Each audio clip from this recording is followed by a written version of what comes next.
Texte et images, l'apparition du fantôme, page 55, rive bleue. Préparez la lecture. Qu'est-ce qu'un fantôme? Cherchez 3 synonymes de ce mot dans le dictionnaire. يعني شنو كاين اللي comme un fantôme وشنو هما les 3 synonymes ديالو. عندنا une apparition, عندنا un esprit, un génie, etc. L'apparition du fantôme. Le personnage narrateur, le marquis de la tour Samuel, a été contacté par un de ses amis qui a récemment perdu sa femme. Consumé par le chagrin, cet ami a quitté son château le jour même de l'enterrement. Il charge le marquis d'aller chercher des papiers dans le secrétaire de la chambre à coucher, qui est resté en l'état depuis la mort de la jeune femme. La pièce est plongée dans le pénombre. Donc, هذا le chapeau.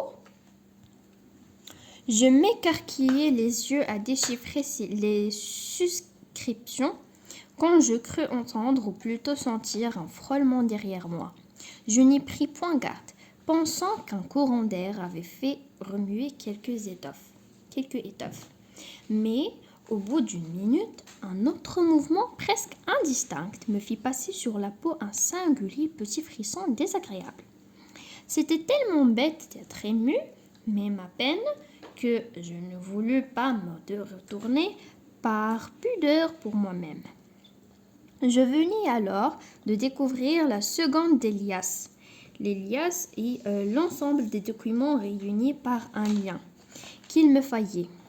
Et je trouvais justement la troisième quand un grand et pénible soupir poussé contre mon épaule me fit faire un bond de fou à 2 mètres de là.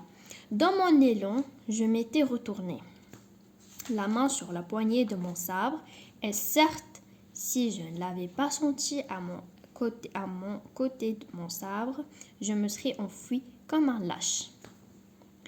Une grande femme vêtue de blanc me regardait debout derrière le fauteuil où j'étais assis une seconde plus tôt. Une telle secousse me courait dans les membres que je faillis m'abattre à la renverse. Oh, personne ne peut comprendre, à moins de les avoir ressentis, ces épouvantables et stupides terreurs. L'âme se fond, on ne sent plus son cœur. Le corps entier devient mou comme une éponge. On dirait que tout l'intérieur nous s'écroule. Je ne crois pas aux fantômes. Eh bien, j'ai défailli sous la hideuse peur des morts. Et j'ai souffert. Oh, souffert en quelques instants, plus qu'en tout le reste de ma vie, dans l'angoisse irrésistible des épouvantes surnaturelles. S'il n'avait pas parlé, je serais mort peut-être. Mais il parla d'une voix douce et douloureuse qui faisait vibrer les nerfs. J'avais peur. Il dit « Oh, monsieur, vous pouvez me rendre un grand service. » Je voulais répondre, mais il me fut impossible de prononcer un mot. Un bruit vague sortit de ma gorge. Il reprit « Voulez-vous? Vous pouvez me sauver, me guérir. Je souffre affreusement. Je souffre toujours. Je souffre, oh, je souffre. » Il s'assit doucement dans mon fauteuil et me regardait. « Voulez-vous » je fis. « Oui » de la tête, ayant encore la voix paralysée. Alors, il me tendit un peigne de femme en écaille et elle murmura. « Peignez-moi, oh, peignez-moi, cela me guérira. Il faut qu'on me peigne. Regardez ma tête, comme je souffre, et mes cheveux, comme ils me font mal. » Ses cheveux dénoués, très longs, très noirs, me semblait-il, pendaient par-dessus le dossier du fauteuil et touchaient la terre. Pourquoi ai-je fait ceci? Pourquoi ai-je reçu en frissonnant ce peigne? Et pourquoi ai-je pris dans mes mains ces longs cheveux qui me donnèrent à la peau une sensation de froid atroce comme si j'eusse manié mes serpents? Je n'en sais rien. Cette sensation m'est restée dans les doigts et je tressaille en y songeant. Je la peignais, je maniais, je ne sais comment cette chevelure de glace.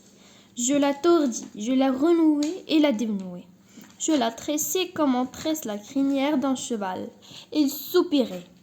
La tête épanchée semblait heureuse. Soudain, elle me dit « Merci !» m'arracha le peigne des mains et s'enfuit par la porte que j'avais remarquée entr'ouverte. Restée seule, j'eus pendant quelques secondes ce trouble effaré des réveils après les cauchemars. Puis je repris enfin mes sens. Je courus à la fenêtre et je brisai le contrevent d'une poussée furieuse. Un flot de jour entra. Je m'élançai sur la porte par où cet être était parti. Je la trouvai fermée et inébranlable. Alors une fièvre de fuite m'envahit, une panique, la vraie panique des batailles. Je saisis brusquement les 3 paquets de lettres sur le secrétaire ouvert.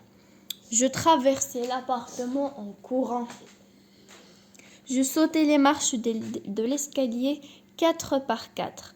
Je me trouvai dehors, je ne sais par où, apercevant mon cheval à 10 pas de moi, je l'enfourchai d'un bond et partis au galop. Je ne m'arrêtai qu'à Rouen, en devant de mon logis. Ayant jeté la bride à mon ordonnance, je me sauvai dans ma chambre où je m'enfermai pour réfléchir. Alors, pendant 1 heure, je me demandais anxieusement si je n'avais pas été le jouet d'une hallucination. Certes, j'avais eu un de ces incompréhensibles ébranlements nerveux, un de ces affolements du cerveau qui enfantent les miracles, à qui le surnaturel doit sa puissance. Et j'allais croire à une vision, à une erreur de mes sens, quand je m'approchai de ma fenêtre. Mes yeux, par hasard, descendirent sur ma poitrine. Mon dolman et ma courte veste militaire ornée de broderies et de boutons étaient pleins de cheveux, de longs cheveux de femme qui s'étaient enroulés aux boutons. Je les saisis un à un et je les jetai dehors avec des tremblements dans les doigts.